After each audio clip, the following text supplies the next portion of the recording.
Hey, babies. Hey, babies. Hi, everyone. I'm heading to Detroit today. Hi, everyone. Hi, everyone. Can't wait. It's going to be a good one. Have you ever been so excited to go to Detroit in the middle of January? Nope. Survey says no. No. So this could be, if they win, first time in 32 years that they've made the championship game, which would be the longest streak in the NFC. It is currently tied for the longest streak across the board. They would own it solely if they lose Saturday. It's 32 for Miami and Cleveland, but theirs includes not making it this year. So Washington has the longest current running streak of not going this far in the playoffs in the NFL, and it can end tomorrow. So I'm just a touch excited about that.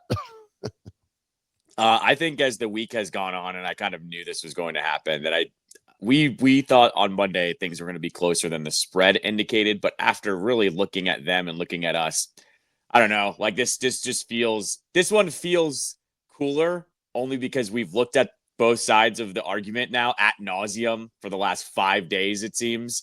And it just seems like there's way more than a puncher's chance that we could see something special happen tomorrow. Oh, way more than that. I mean, I would put it this way. I am fully in belief that it can happen.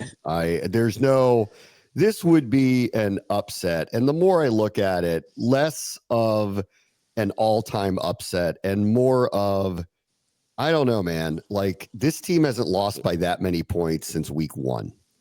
So that's a lot. And yep. I totally respect what Detroit is, what they've built, and what their offense is. It's historically great. But defensively, they are missing too many people, giving up too many points, giving up too many yards. If you want to feel good about Washington's chances, go watch the 49ers game again from 2 weeks ago, where they walked up and down the field on them with huge open spaces, specifically to a tight end. I'm looking at this going, I know we're going to score. We've been held under 20 points twice the whole year. This is a defense that's marginalized. We're going to score on them. It's just a matter of whether it's going to be enough. That's all. And so, there are a few pathways here that are more than reasonable. So I believe. And then, I get to talk to Dan Quinn, Fridays, Thursday this week, typically, 2 days before we travel, as for the purpose of the broadcast. And I've mentioned this before, and I don't reveal here what he tells me in general, unless it's something that I can disseminate, but it's to help me, just be prepared for what I'm about to see. And I appreciate that he takes the time to do it. And I'm telling you, this is one of the first times I've ever walked out of one of those going, I think we're going to win. Just after what he said to me, the way he said it, the reasons behind it, I do. And he realizes how good they are too. He wasn't underselling that, or he wasn't suggesting that they're not as good as they are. He just knows what this team is. He knows what the pathway to beating them is, and he's got a vision for it. And I could hear it, feel it, see it, and I believe it. So I don't know how they're going to do it, but I'm feeling like we're pulling off what in outside of this area will be one of the biggest upsets of the year and really of the playoffs in recent memory. I mean, if this was any other coach, I'd call you command tangibles right now. But yeah. I actually am not surprised there is a belief there. I'm going to reference once again the press conference that Adam Peters and him had at the end of preseason, where they just went, we think we're going to be good this year. And they kind of blew the top off of that whole recalibration talk, and like kind of the talk of, oh, well, if they, go above 500, like that would be a successful season. They ripped the Band-Aid off of this thing before the season started. And the messaging has been very, very clear since then. And what I just want to reference that is to how they all sounded this week. It was not we're satisfied with the win over Tampa. No. It was not oh, just his house money going into Detroit. They didn't harp about being underdogs all week either. Like that was something that I was, kind of surprised at too. They did not reference how everyone is going to pick against them and what the point spread looked like. This was like almost boring, and how it was all business as usual this week, which made me really kind of perk up and go, oh, this is this is legitimately serious. They have really taken this thing day by day. They are not looking at anything else in terms of what they have to do past each day. And like, that's to what you're saying here too. I've been really surprised with the messaging. By the way, both teams I think have been great this week in terms of not saying any kind of stupid things to give the other team motivation. I saw yesterday an LA player said he hates Eagles fans, and like that started off with them now. And like, there's been none of that between these two teams. So it's gonna be a slobber knocker. This started early. It was after the Cincinnati game. I remember, I'll never forget this. When I said to him in the locker room after the game on the air, I said to him, you know, you're going to get a lot of attention now around the league because of what they did. And the first thing out of his mouth was, don't get on the roller coaster. It goes up and down, you know, just stay like, we're very happy about what happened. This is really exciting. We're 2-1, relax, you know, like we got a long way to go. And then I told you, it was the week after that Arizona game that proved it to me. That's when I started going, because they went short week out west, never came home, played their best game of the season, kept their head down the whole time. First time they had received any real kind of publicity nationally. And I was like, that's the point where I knew, I go, all right, like they've got this thing locked down in a way that few teams do. They always say it's about us, keep it in the building. It's about the brotherhood. Don't do anything to hurt the team. They proved it right then and there. And then the season started to go this way. So I'm not surprised that like this week felt very businesslike. I said this to you a couple of weeks ago. I go, they don't want to hear award season. Like when they had won 12 games and they're breaking these records, they don't want to hear it. They're like, we're not ready for the standing ovation yet. They don't feel like the story's done being written, which is another reason why I believe, like, I don't like, they very easily could lose. This is a really, really good team that they're playing. It would be an upset if they knocked them off. They've had a bye. This is a short week for Washington. They have one of the top 5 scoring offenses ever. So like, this is going to be an upset if they pull it off, but not to the degree that Vegas listed it. And if we're in a 1-score game with these guys in the fourth quarter, I know who's going to be feeling it. It's not going to be the guys wearing burgundy and gold. It isn't. And I just want to see, like, I haven't seen them get shook once this year. There's one period of time, fourth quarter Philadelphia, where they needed a bye really bad, and it spiraled on them for like a 5-minute period. Name the other time that's happened. They've lost games, but that's the only one where things got weird. I just do not expect weird at all. I feel like they're going to stand in there. They're going to take the punches. They're going to deliver some back. And in the end, if we're in round 10 and we got the ball, we're going to deliver a knockout punch. I already know it. I know it. There's not been a team in my entire life across maybe the 2019 Nationals. 2019 Nationals will take this, where I have said, give me the smoke. Like, give me whatever you got. Throw it against the wall. I've all the faith in the world that the team is going to bounce back. And you and I talk about those 2019 Nationals, like the Nats might win and run another World Series one day. It's never going to happen like that one was. No way. Where they were down in every single elimination game against opponents they were supposed to lose to and came back to. It's the same exact thing with this one, except that we have the Terminator now at quarterback that shows no emotion, that is going, cool, I have the ball back, that's pulse doesn't change, and just surgically goes down the field every single time. Other than those Nationals, this is the only team in my life that I literally just go, give me the smoke. Like, give me a 1-possession game every time we have the guy that can actually turn it around. I'll get into the game in a second, but I do want to mention this because apparently Cliff Kingsbury is not going to take head coaching interviews. He's been requested by at least a couple of teams. I'm not surprised. And he's holding off. One great sign to the team that he just wants to keep his head down, focus on the game. When the season's over, the season's over. If that means he misses this cycle, which goes into point 2. If it means he misses this cycle, I think there's a so what. And I mean, like, you know, I don't want to speak for him, but I felt this way for weeks. You know, his name's popped up a number of times with the way things are going, that he would be, he'd be sought after. And I'm not surprised that he is, but he's being paid like a head coach through the Cardinals for another season or two. He has openly discussed how much he loves being here, how much he likes working with this team, how much he likes working with this quarterback. When he gets stated in the past, I bet my career on Kyler Murray. I bet he's betting his career again on this guy. I've said this for a while. I don't think he's going anywhere unless someone overwhelms him with something. And then when I read the quote last week in Kimes' piece where he said, this isn't about money, I went, well, he's not going anywhere. And so this to me was just another sign of he really isn't going anywhere. And he's basically telling these teams, if you're waiting on me, we can talk, but you really shouldn't be waiting on me. The other side of this too, I think I might have mentioned this on your show at some point, is I think Ben Johnson actually set a good precedent the last couple of seasons by doing the same thing, essentially. And not only that, not taking head coaching gigs and saying, hey, I like being here in Detroit. My family likes being here. We're in a good spot.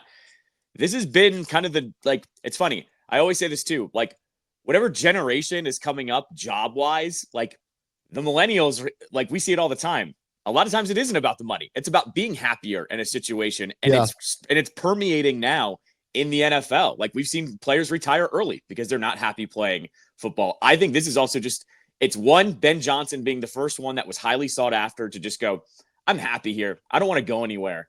I think Cliff took a page out of that, and you feel a little bit more at ease when you're not the first and only one to go ahead and do that. So I'm with you. I've had the gut feeling too. It would take a lot for him to leave. And I'm looking at those jobs going, what job is he actually kind of jumping at here? And I don't see it. Yeah, I mean, for me, if you guys want to offer me the life-changing money on some job, I will take it at my age. Sure. You know what I mean? But I'm very happy here. A comparable case. See, Cliff's got that Cardinals money. So.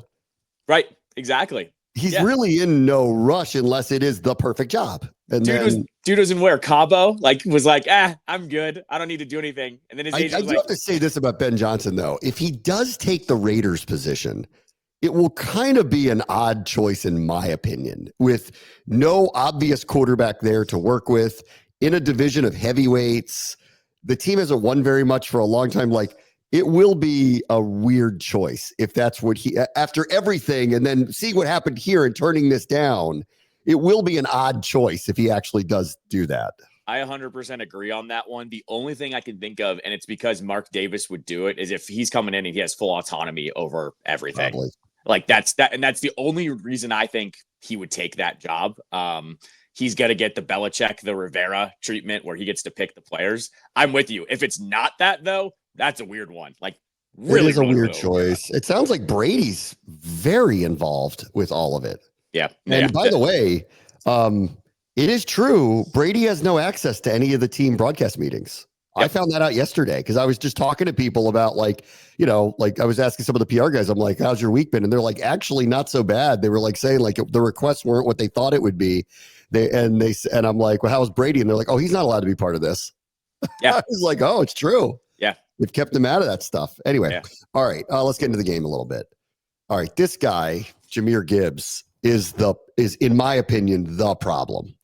And Washington, obviously, it goes without saying, they haven't really stopped anybody running the ball. I actually thought defensively they were very good in the first half against Bucky Irving and Rachaad White, mainly Bucky Irving early. And defensively, I'm not sure what they did to confuse Baker, but it really worked, which gives me more belief about what we're heading into this weekend, that I trust their plan. Another reason why I'm like, Dan Quinn did not get out coached last week. They out coached the Buccaneers. Let's see what happens this week. Who knows? But there are just really great players. And we've faced Derrick Henry, Saquon Barkley twice, and now this guy. And what I see on film is as good as either of those two. He is dynamic. He's explosive. He's got incredible vision. He's got the McCaffrey throttle up speed. He's a big play waiting to happen. And he'll do it in the middle of the line. He's tough. Last week against Minnesota, or 2 weeks ago, he took a hit that would have knocked a lot of guys out of a game, like a screen that got blown up and took a dead on. He's just standing there waiting, gets knocked out type of hit, got up and scored 4 touchdowns. He's the problem. And, them running the ball in the center of the line where we've been killed is on these cracked blocks on the edge. So I expect Detroit to go that direction, but he's actually does a lot of his running in the middle of the line, and he's got great vision. He finds a hole. He finds a crease. He's gone. So he's the problem here. Of all the things on their offense, and there's a lot of them to deal with, he's the problem to me. And I'd like to know what their solution is to limit him so he doesn't have 175, 200 yards from scrimmage, which is very possible for him.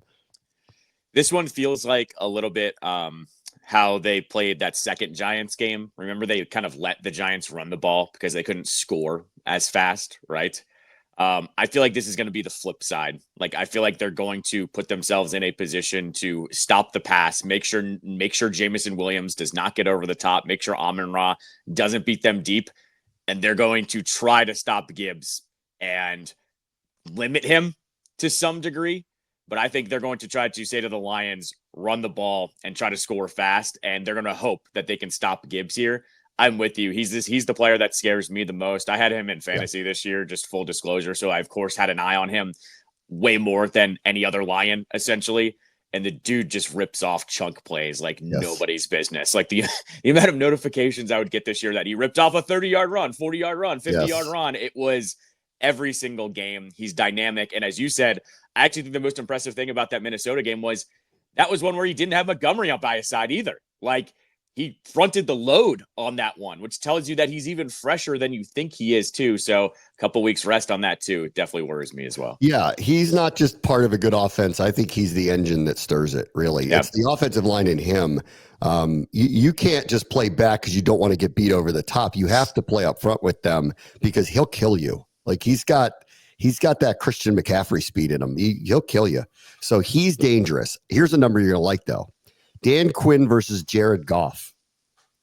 Wait till you hear this one. Oh, boy. Here we go. Against Jared Goff, whether Dan Quinn was a head coach in Atlanta or the DC in Dallas, Jared Goff is 1-4, 4 touchdowns, 6 interceptions, 3 fumbles lost. While Dan Quinn was the defensive coordinator in Dallas, the Lions went 0-2 against them. He threw 1 touchdown and had 6 turnovers. Okay. Another reason why I feel good about this. Like, I forgot. They beat them twice. Now, great, it's a different team. That's Dallas, and that was Dallas's 12-win teams. But guess what we were this year? 12-win team. Yep, right. So, and those Dallas teams got a lot of turnovers. Yeah, that's what I was going to say. This one doesn't. Yeah. To which I will say this, and he said it to me. 2 turnovers are necessary. I agree.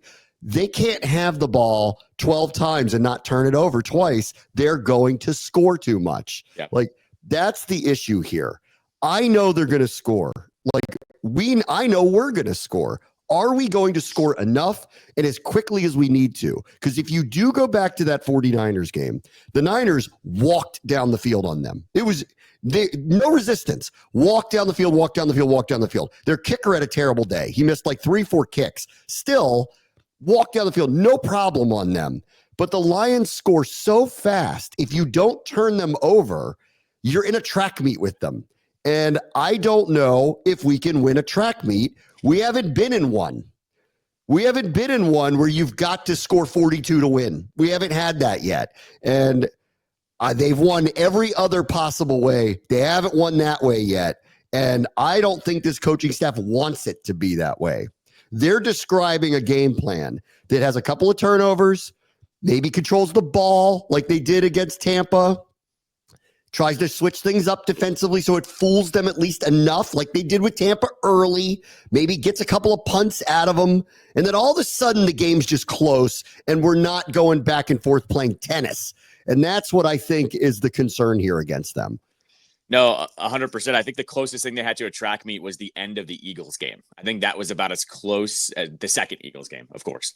I think that was about as close as it's been, where we kind of looked at the clock, looked at the score, and said, you got to score on every drive here from here on out if you want a chance. And they did it. To do it for an entire game, I don't know if that's plausible or possible. The one thing I will say here, though, is when have you seen this defense fall apart like that? Like, one of the best parts about this defense is they have really been bend, don't break, or when they break at the beginning, they are very good at adjustments on cleaning things up and settling down. Like, that is probably my favorite part about this, because we've watched it for way too long with Rivera and Gruden and even a little bit in Shanahan, where when the defense would fall apart, it would fall apart and burn to the ground, right? This defense has been very good at staying medium, so to speak. Give up a bad touchdown, all right, bounce back. Don't let it snowball on you. And that's one thing that I'm hopeful in this matchup, that whatever they see, they can hopefully slow down. I hope they're going to be a hurdle that they can't actually go in a track meet for. This is also a week where the run game should show up. I'm asking, will it show up for the Commanders? I think it should. Detroit is marginalized, especially up front. They're missing a lot of primary players. They're still extremely competitive. They still play very aggressively, but they just don't have the personnel that they had earlier in the year. And therefore, go look at their numbers down the stretch of the season. Before the Minnesota game, the 3 previous games, they were giving up 428 yards a game, 32 points per game. Extrapolated over the course of the season, that would be the worst defense in the NFL, the most prolifically scored against defense in the NFL. Now, I don't think they're that bad, but they're just missing a lot of people. And therefore, sorry, not sorry, you have to take advantage of this stuff. And this is the week, whether it's B-Rob, Eckler, McNichols. A lot of people were asking me, would Rodriguez get called up? I don't think so, because I don't know who would be inactive then. Like, I don't know who would be inactive. I'm open to being surprised about that, but who would then be inactive? So, but this is a game where we need B-Rob get his head back on straight. I don't know any other way to put it. Like, this guy's better than what he's put on the field the last few weeks. I'm not asking him to be Jahmyr Gibbs. I'm asking him to be that guy that we saw earlier this season, where he's putting his head down. He is punishing people. I remember as Chris Cooley used to call it, he hits a lot of singles and doubles. He's not even hitting those anymore. Like, it's time for him to put whatever behind him and get out there and be the guy that he is going to be, because no matter what, they're going to give him the ball. They're not going to stop running it.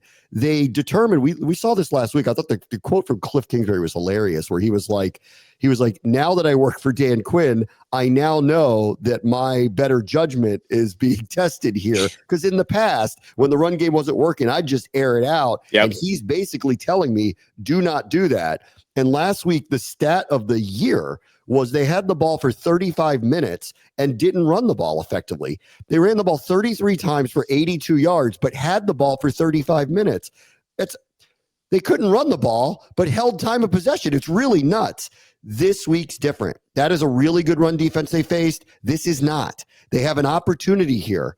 I don't know what we got to do to get B-Rob to wake up and be the player that he was 8-9 weeks ago, but he's got to show up for them. And if he does, it'll be another reason why I think they're going to win. If they're going to have long, extended drives, and that goes back to a good, solid 4 to 5 yard per carry run game, 2nd and 5s, 3rd and 2s. We know what 5 does in 3rd and 2s. Good luck stopping us. That might as well be our tush push. You can't stop that. No matter what, we'll move the chains. He'll either make the play that's supposed to be there, or he'll just run and get it. We know that.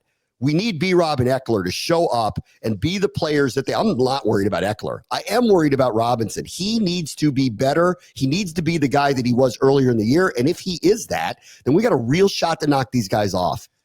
I would almost err on the side of caution a little bit more. Like, I would explore starting Eckler in this one. And even saying to B-Rob, don't worry, you're going to get your carries, but we need you to see the field here for a little bit, because I can't wait anymore for him to get it going. Like, if he has 3 or 4 bad carries again, how do you really kind of quote unquote waste the plays at this point? Unless you're up in the 4th quarter and you want to use him as, the sledgehammer. I'm fine with that. But I'm kind of past it at this point. We have over a month sample size now that he is not right.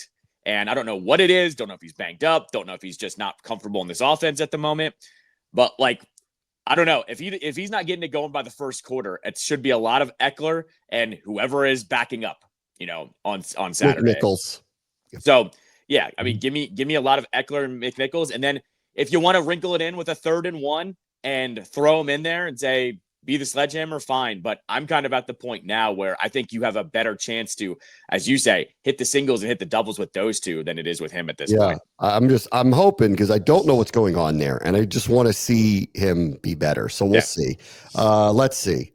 Who doesn't pull off the 4th downs? I mean, so Washington went famously 20 of 23 on 4th downs, which was best in the NFL this year, most ever in their franchise's history to single season conversions. They then went 3 for 5 last week because, as they said, they were going to be bold. And then Dan Quinn qualified that the following week. It went, we're bold, not reckless. Here's the difference. Okay. They're playing the team that is both bold and reckless.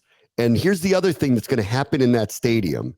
If they go for a 4th and 8 at the 50 in a tie game, their fans may not be on board with that because their scars in recent years are decisions like that have come back to haunt them. One of those 2 Dallas games that the Lions lost, it was just regular season, was a crazy decision at the end of a game where people were like, I don't know, man. In the NFC Championship a year ago, they were up 24-7 at halftime, and there was a crazy decision in the second half. We made fun of this for 2 years. You can't go all in on every hand.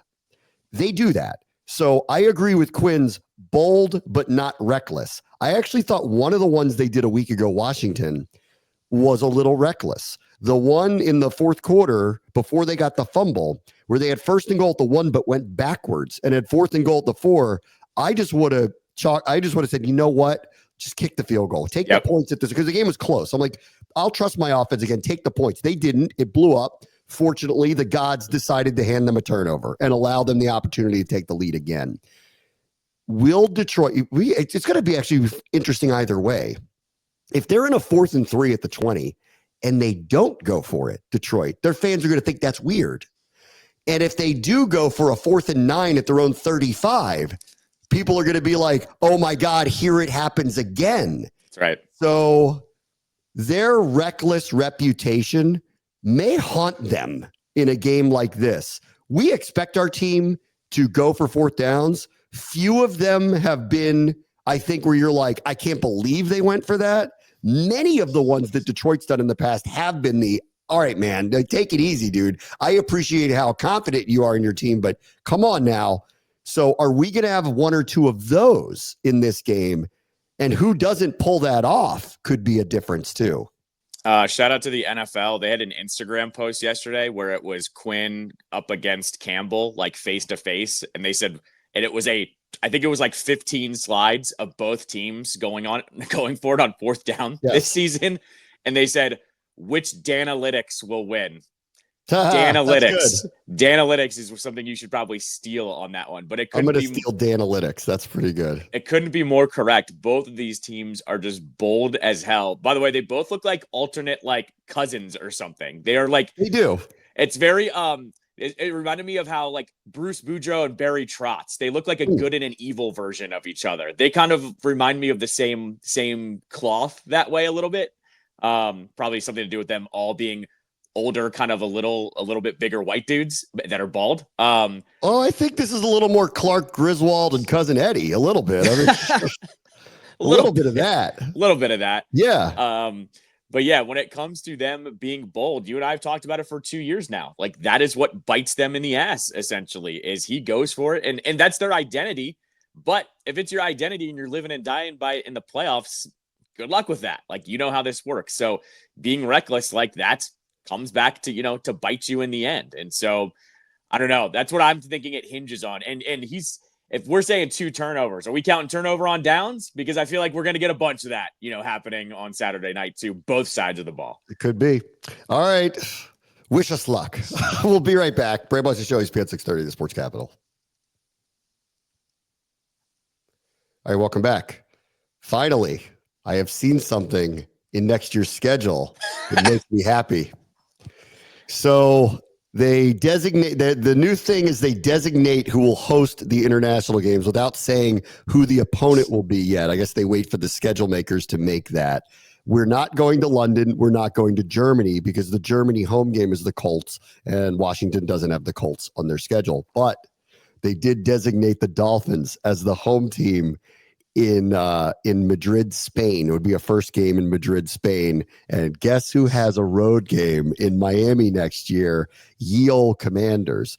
It's not the one I would have wanted to give up the most, going to South Florida. However, I've been pining for one of these for a while. I forgot about this one part of this little thing, which is teams can invest in like land areas around the world internationally. And apparently our team hasn't done a lot of that yet, which is why some of these teams are allotted this stuff.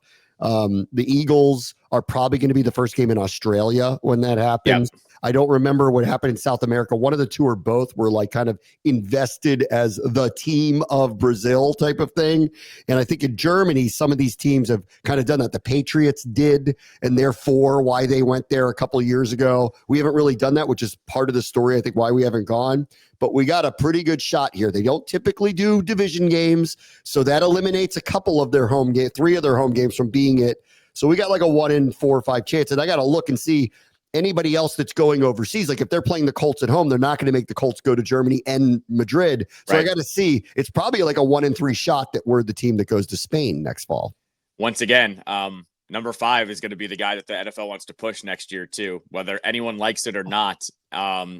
All I know is if you want to, push the game, I'm putting that guy overseas. So I also really like our chances to get that game. They also don't care. Germany had the Panthers and Giants this year. So they're just kind of like, we know you'll go to anything. That's fair. I will say though, like the Germany and the London ones, like those really don't matter because there's 2 or 3 of them now. Madrid, I think you might want one. Like, go to the Brazil game. Like, they gave them Eagles package. Yes. That's 2 very good teams with very good players on both teams, right? So, I'm just saying, I think the first one, or at least the one-off ones is what I should say. The one-off ones, they do want to promote that. And no offense to the Dolphins, are you promoting Tua?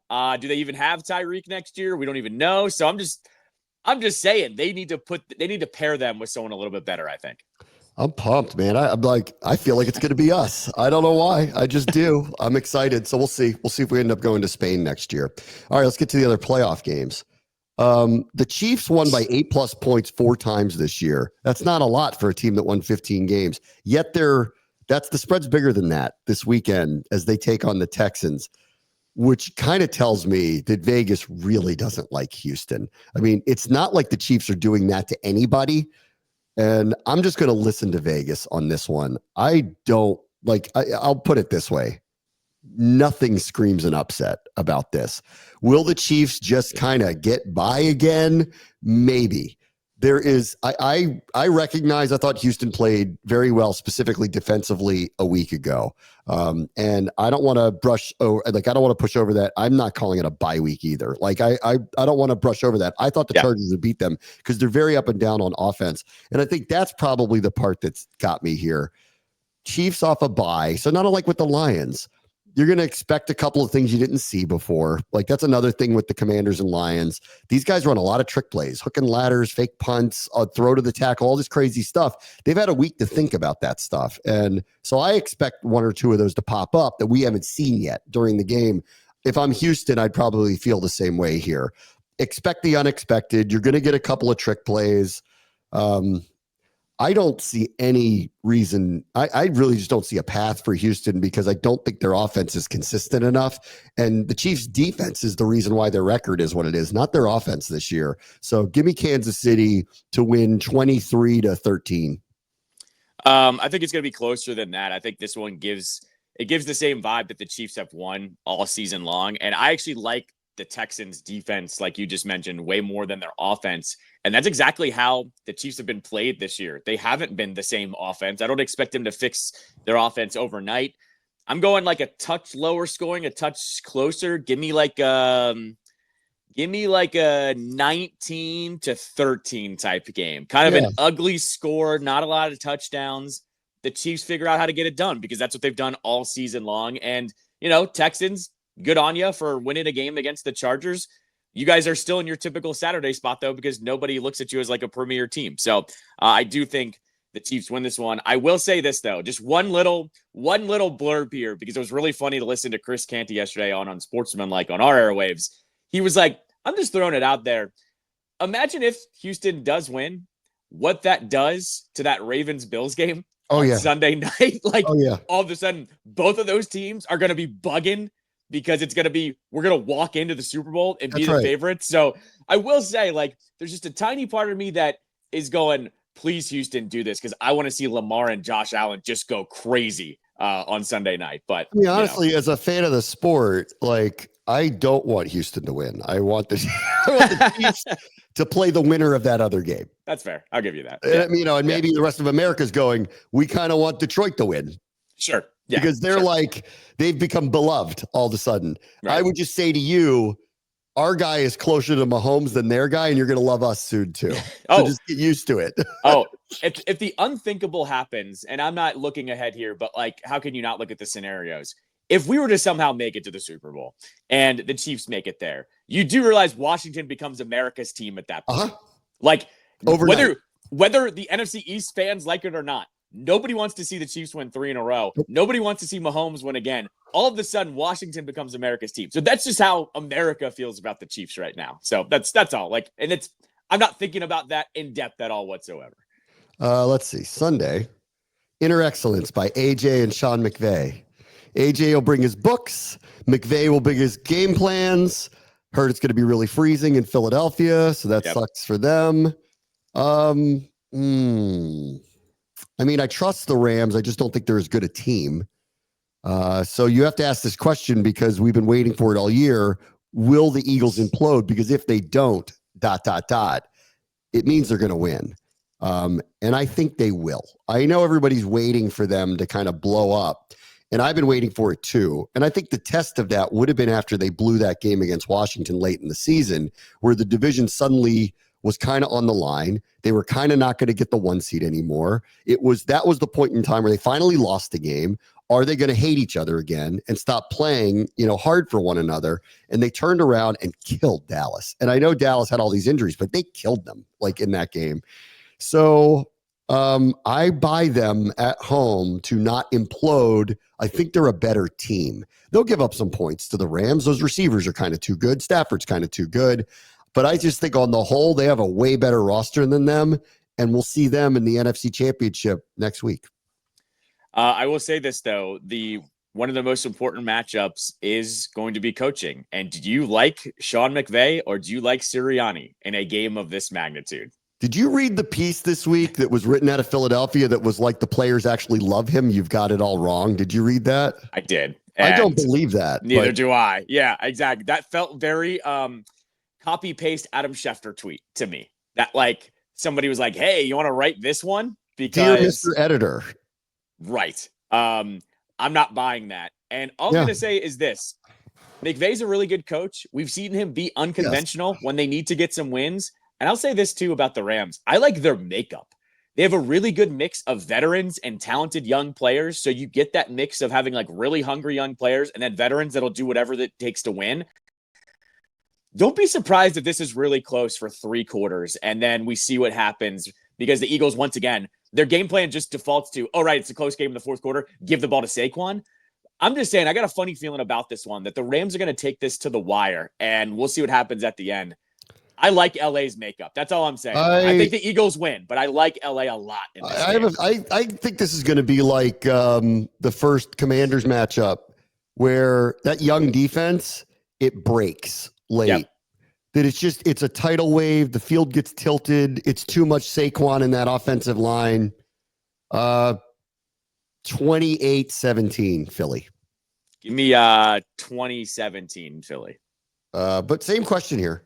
Will they fire Nick Sirianni if they lose? I think it depends how, if they lose.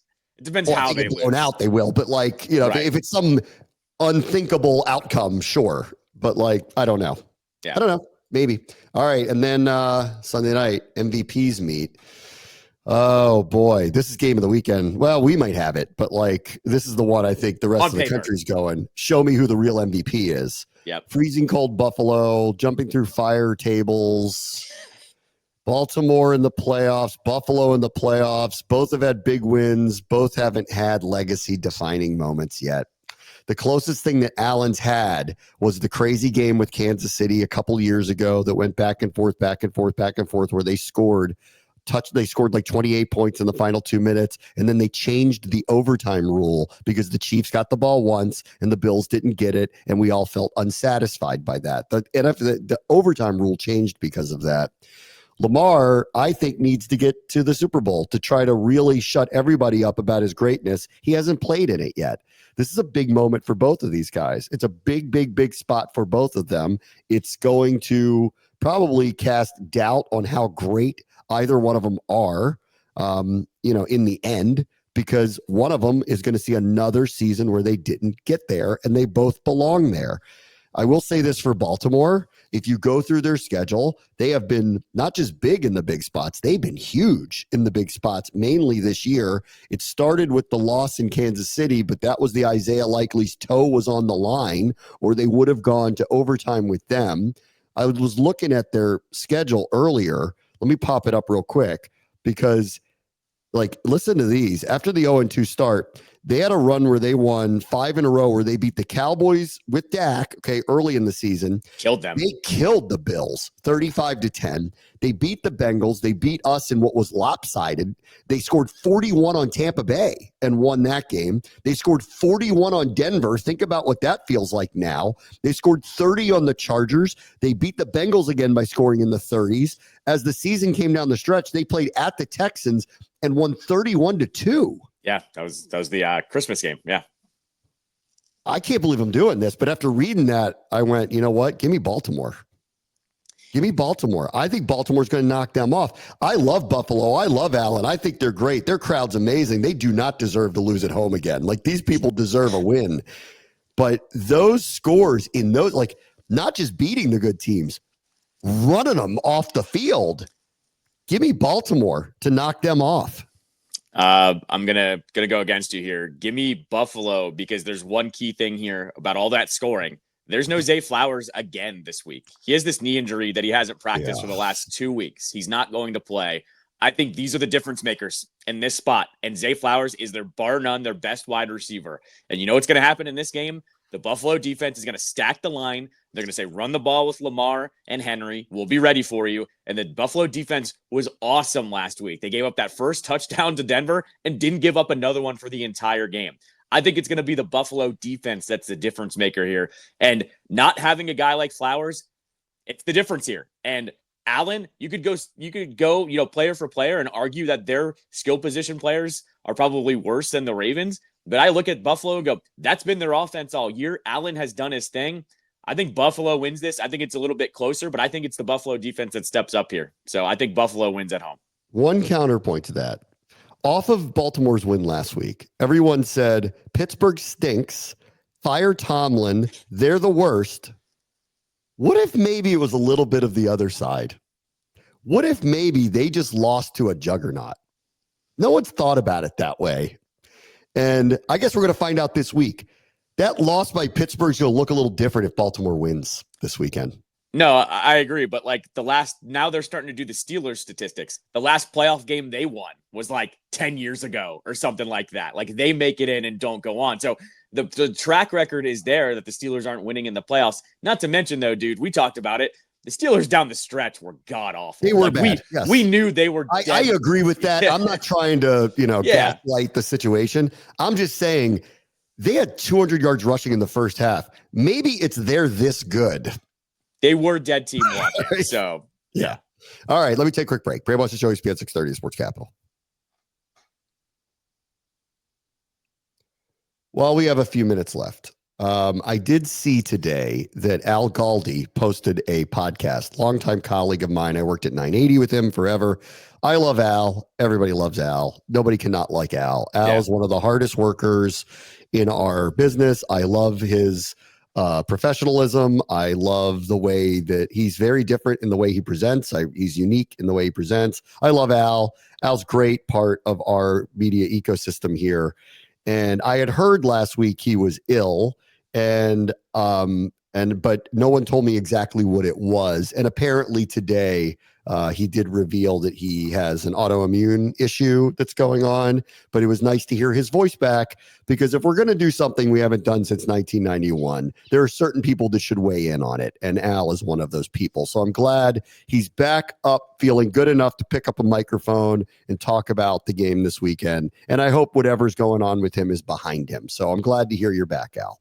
I'm, working in our business, I try not to mix our business with what I casually do. But one of the few podcasts I am subscribed to that I listen to all the time is Galdi's podcast, and waking up and seeing a notification that it was back was awesome. And we throw around this phrase quite a bit, but Al is built different in many different ways. The dude's a machine. He's one of my favorite people to work with. He knows He's forgotten more stats than I've known in my whole entire life. So it was nice to hear him back. He did say on the show this morning, he was diagnosed with an autoimmune disease back in 2011, and it flared up again. And essentially that has kept him off the shelf. But it was great to hear him back and get in one more podcast before this game on Saturday. Yeah. We can't do it without Al. We can't do it without Al. Nice to have Al back. All right, real quick. Caps win snoozer over Sens. Ovi scores in overtime. Scoreless game that the Capitals are involved in. That's a rare one.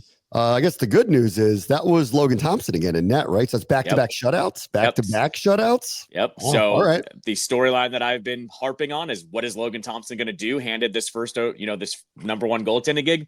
No big deal. Back-to-back shutouts. That's all he's done these first two games. And look, the Senators are a pesky team. They have been a pesky team for the Caps a few times over the years. Bad matchup if they make it into the playoffs because they're very defensive. Obviously, what we saw last night.